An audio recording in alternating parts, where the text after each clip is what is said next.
Alors là, actuellement, ce qui me passionne, c'est l'hypnose que je pratique.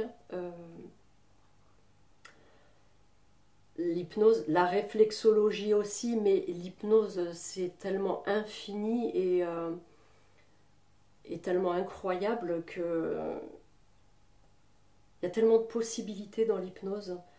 Et quand je vois les résultats, pour moi, c'est énorme.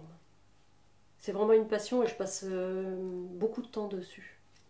Beaucoup, beaucoup de temps parce qu'il y a les rendez-vous, mais il y a les préparations de séance. Il y a à la fin de la séance le résultat. Euh, c'est beaucoup, beaucoup de travail. Comment tu y es arrivé à l'hypnose? Comment j'y suis arrivée? Alors, c'est quand j'étais aide-soignante. À l'époque, je voulais être infirmière. J'ai passé donc les concours, je les ai passés plusieurs fois. Je l'ai obtenu, mais sur liste d'attente. En fait, le sort s'acharnait un peu sur moi pour ne pas accéder à cette formation. Et pour pouvoir accéder à cette formation, la direction m'a demandé d'aller passer 6 mois en service de pédiatrie. Mécontente, j'y suis allée.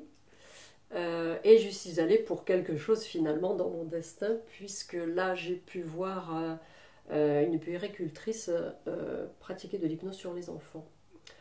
Et j'ai été émerveillée de ce que ça pouvait faire, de ce que ça pouvait donner. Donc par la suite, je me suis plus dirigée pour faire cette formation d'hypnose, où là j'ai mis du temps aussi. J'ai mis quelques années quand même pour pouvoir y arriver. Euh, et c'est comme ça que j'ai découvert l'hypnose, en service de pédiatrie avec les enfants. Elle servait à quoi cette hypnose? Surtout pour détourner de leur attention du soin qui allait leur être donné en fait. Pour leur permettre d'accepter déjà le soin et surtout de ne pas en avoir un mauvais souvenir. Comment on apprend l'hypnose?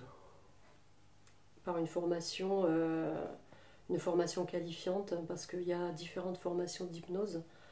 Il y a l'hypnose de spectacle, l'hypnose de rue, il y a l'hypnose thérapeutique, celle que je pratique.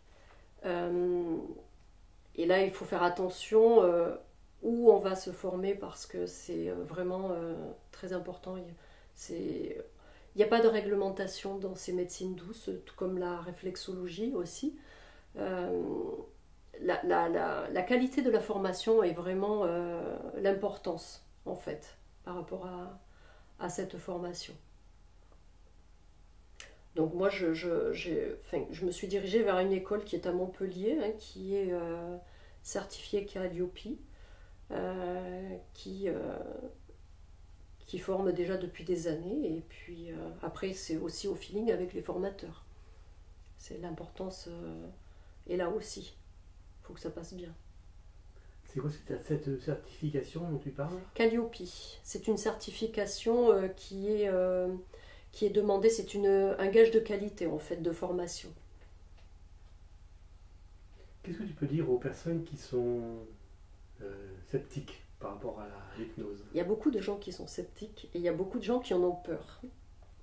C'est ce que j'entends souvent en fait. Beaucoup de gens ont peur et ils disent je ne veux pas qu'on rentre dans ma tête. Alors je voudrais rassurer tout le monde, je ne rentre dans la tête de personne. L'hypnose, tout le monde est réceptif à l'hypnose, après à un degré plus ou moins élevé. Euh, mais en fait, ce qui est très important dans l'hypnose, c'est la confiance qu'il y a entre la personne et le thérapeute.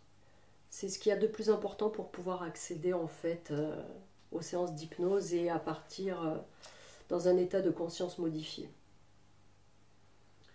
Tu as axé ta formation sur l'hypnose thérapeutique. Est-ce que tu as un petit peu touché aux autres formes d'hypnose? Pas encore. Il y a l'hypnose spirituelle aussi. Pour l'instant, non, parce que je continue à me former. Là, je suis praticienne en hypnose. Je continue à me former pour être maître praticien. Et après, je pense que je vais certainement continuer, mais j'y ai pas encore réfléchi. J'ai déjà beaucoup de travail avec celle que je pratique et plus les formations, donc ça me demande beaucoup de temps.